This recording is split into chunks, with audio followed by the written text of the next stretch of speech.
Empecemos este bloque con una pregunta. ¿Qué vinculaciones encuentras entre la interconexión de sistemas informáticos y una arquitectura de sistemas? La interconexión de sistemas informáticos, a la cual también podemos citar como un tipo de red de comunicaciones, son dominios complejos y contienen múltiples elementos que la componen. Es muy difícil observar que un dispositivo actúe de manera aislada y sin estar conectado con otro dispositivo para intercambiar información. En términos generales, la transmisión de datos está dada por un sistema origen compuesto por una fuente y un sistema de transmisor, un sistema destino compuesto por el receptor y el destino final de la información.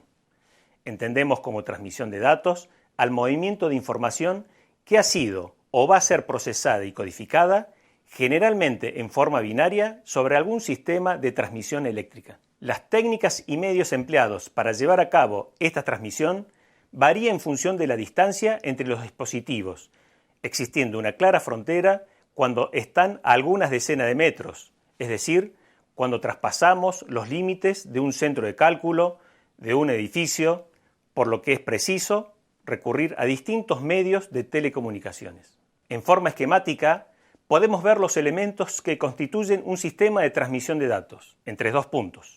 Por un lado está el ETD o el equipo terminal de datos, que cumple dos funciones básicas: ser fuente o destino final de los datos, y el controlador de las comunicaciones. Este concepto engloba tanto los normalmente llamados terminales más o menos inteligentes como los más complejos. También está el ETCD o equipo de terminación del circuito de datos, elemento de capital importancia en el tema que nos ocupa, porque su misión consiste en transformar las señales portadoras de la información a transmitir en otras que, conteniendo aquella misma información más alguna adicional, permiten la transmisión de los datos. Los ETCD se encuentran vinculados a través de una línea o canal de transmisión. Este canal es un conjunto de medio de transmisión que une los dos ETCD, cuya constitución dependerá de la distancia que los separa y de la velocidad con que se va a transmitir.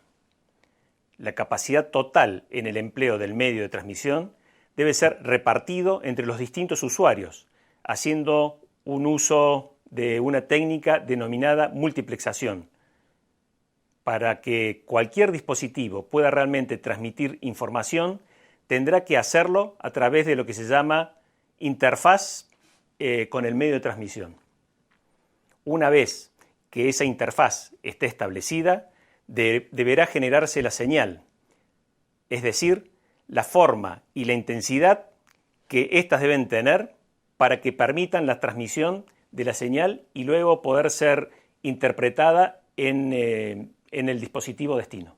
Si realmente se necesita intercambiar datos durante un periodo de tiempo determinado, las partes deben cooperar. Esto se realiza a través de lo que se llama gestión de intercambio. Además, en todo sistema de comunicaciones es posible que aparezcan errores en el transcurso de la transmisión, producto de las distorsiones que se producen en los dispositivos o en el canal de transmisión. Por lo tanto, se necesitan de diversos procedimientos para la detección y la corrección de esos errores. Para evitar que la fuente sature al destino transmitiendo datos más rápidamente que los que éste pueda procesar, se requiere de una serie de procedimientos que se llama control de flujo. El direccionamiento y encaminamiento también son funciones de los sistemas de comunicaciones. Por otro lado, la división de las funciones de interconexión se denomina división en capas. Al utilizar capas o niveles, se simplifican las tareas que son necesarias para que dos dispositivos o computadoras se comuniquen entre sí. Los motivos por los cuales las funciones de red se dividen de esta manera son básicamente las siguientes. La segmentación de las funciones en capa divide los aspectos de la operación de red en elementos menos complejos. También define interfaces estándares para la compatibilidad de placas plug and play. En general, impide que los cambios que se producen en un área afecten a las demás capas, de manera que cada área puede evolucionar más rápidamente. También prohíbe la comunicación directa entre capas iguales de distintos terminales. Por lo tanto, cada capa del terminal A depende de los servicios que le suministran las capas adyacentes de ese mismo terminal A. En resumen, podemos decir que el conjunto de elementos, funciones y su modelo en niveles que facilitan la comunicación entre entidades cooperantes se lo conoce como arquitecturas de un sistema de comunicaciones. A continuación, te invito a que hagamos una actividad práctica.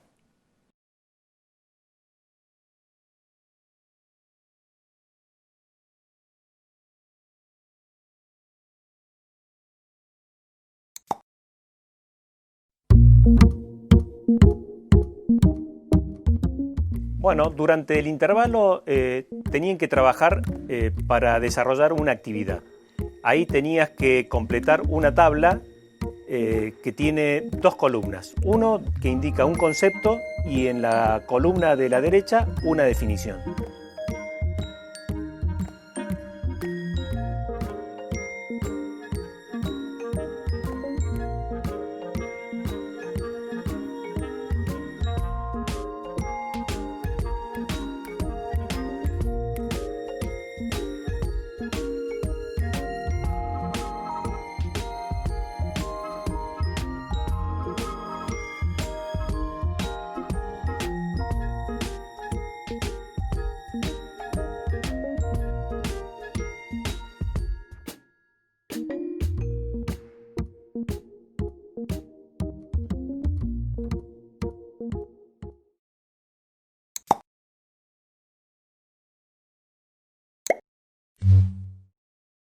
Los estándares son esenciales para crear y mantener un mercado abierto y competitivo entre los fabricantes de los equipos y garantizar además la interoperabilidad nacional e internacional en la transmisión de datos y de las tecnologías de las telecomunicaciones. El objetivo de los estándares es hacer las cosas más fáciles, definiendo las características de los objetos y de los sistemas que cotidianamente, en nuestro caso, las telecomunicaciones, vamos a emplear.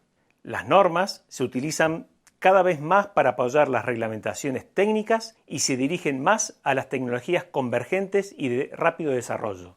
Además, las normas se desarrollan para una variedad mayor de partes interesadas. Los nuevos productos normativos cuentan con periodos más cortos de desarrollo. Generalmente son desarrollados mediante la cooperación entre comités de creación de estándares, foros y agencias reguladoras de los gobiernos. Si bien hay muchas organizaciones que se dedican a la definición y establecimiento de estándares para la transmisión de datos y las comunicaciones, en forma general y normalmente se confía en aquellos que están publicados por los siguientes organismos. Por un lado, tenemos a la Organización de Estándares Internacional, que es la ISO, y que tiene su norma que se llama OSI, que es Interconexión de Sistemas Abiertos. Durante las últimas décadas, ha habido un enorme crecimiento en la calidad y en la cantidad de tamaños de redes de datos. Muchas de ellas, sin embargo, se desarrollaron utilizando implementaciones de hardware y software diferentes. Como resultado de esto, algunas de las redes eran incompatibles y se volvió muy difícil para las redes que utilizaban especificaciones distintas poder comunicarse entre sí.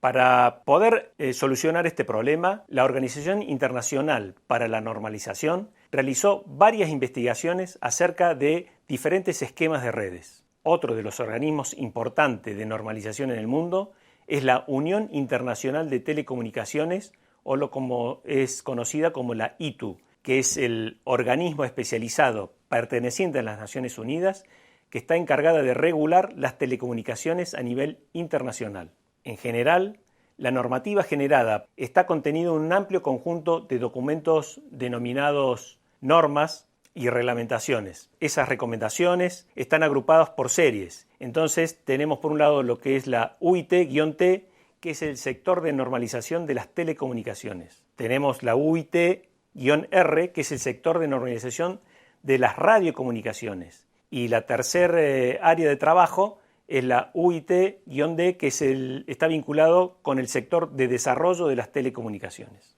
Otra entidad fundamental es la IEEE. Esta es la asociación profesional más grande del mundo dedicada al avance y a la innovación tecnológica y a la excelencia relacionadas con las comunicaciones. El Instituto de Ingenieros Electrónicos y Eléctricos ha generado un estándar que se llama 802. Este es el proyecto que se crea con el fin de desarrollar normas para que tecnologías de diferentes fabricantes pudieran trabajar juntas e integrarse sin problema, definiendo aspectos relacionados con el cableado físico, la transmisión de información, en general correspondientes a las capas físicas y a la capa de enlace de datos de acuerdo a lo estandarizado por OSI.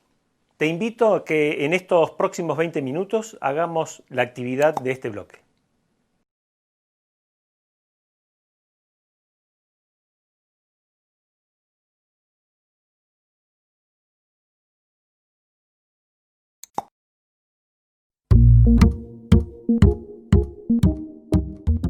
En la pantalla tenés las claves de las respuestas de la actividad. En ella tenés que completar el cuadro donde tenés los conceptos y las definiciones.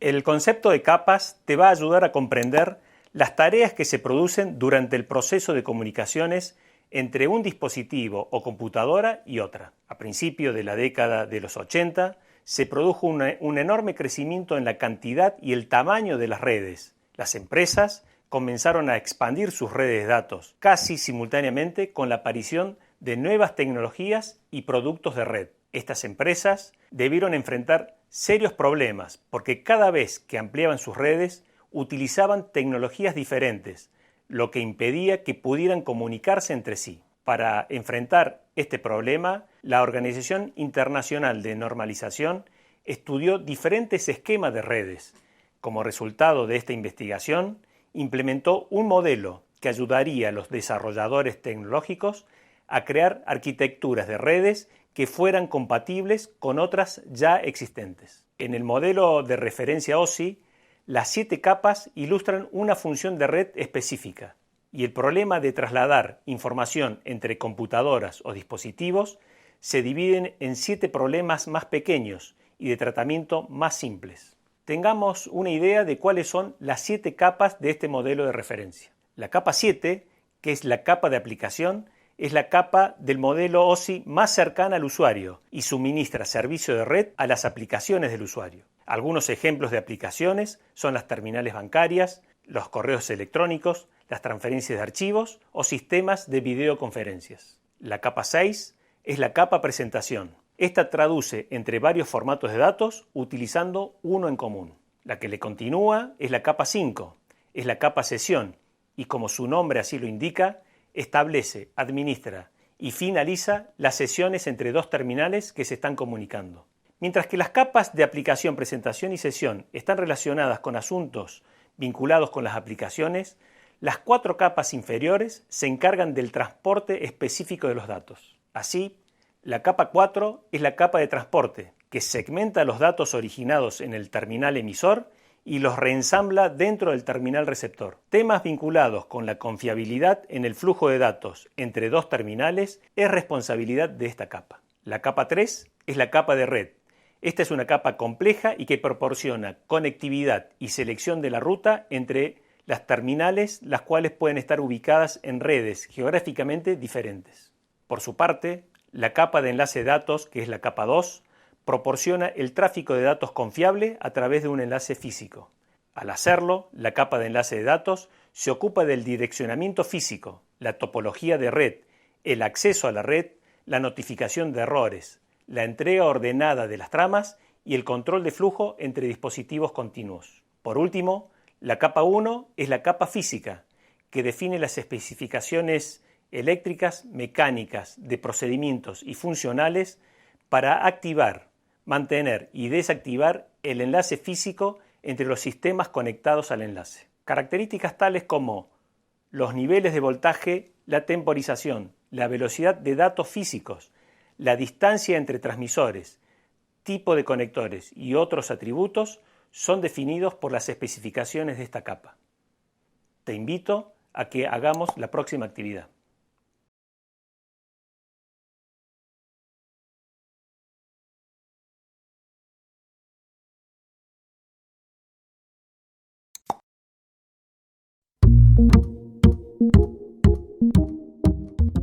Bien, durante el intervalo has estado trabajando en la actividad. En la pantalla podrás ver una forma posible de cómo resolverlo.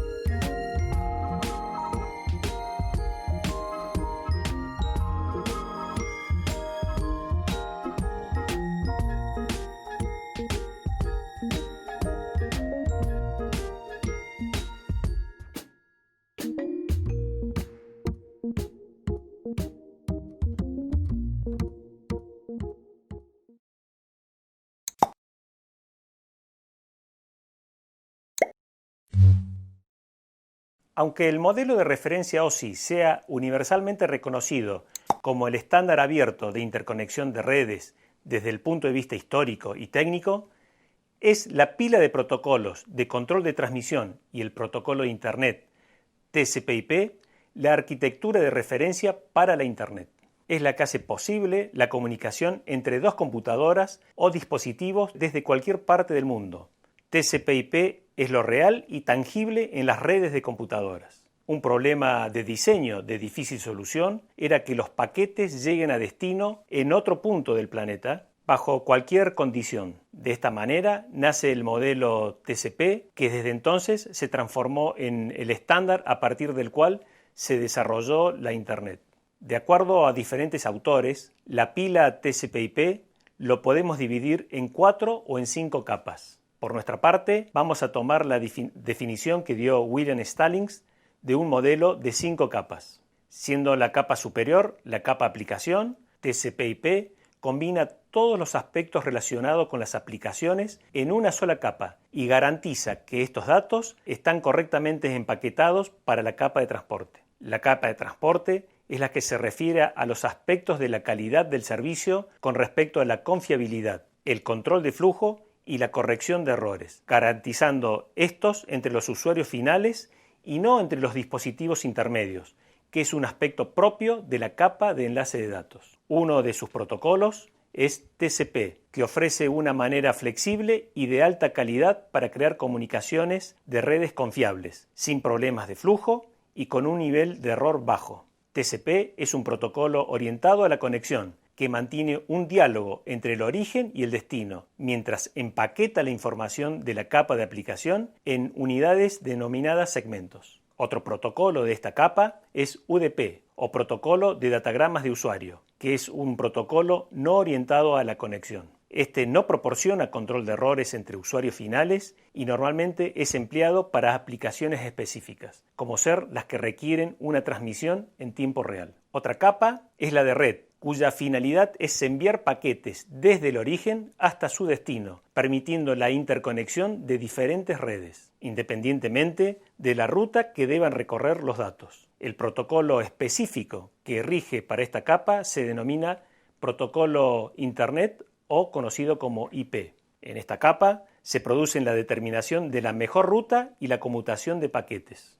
La capa de enlace de datos y la capa física son similares a las establecidas en el modelo de referencia OSI. Las similitudes que tienen OSI y TCP/IP son que ambos se dividen en capas.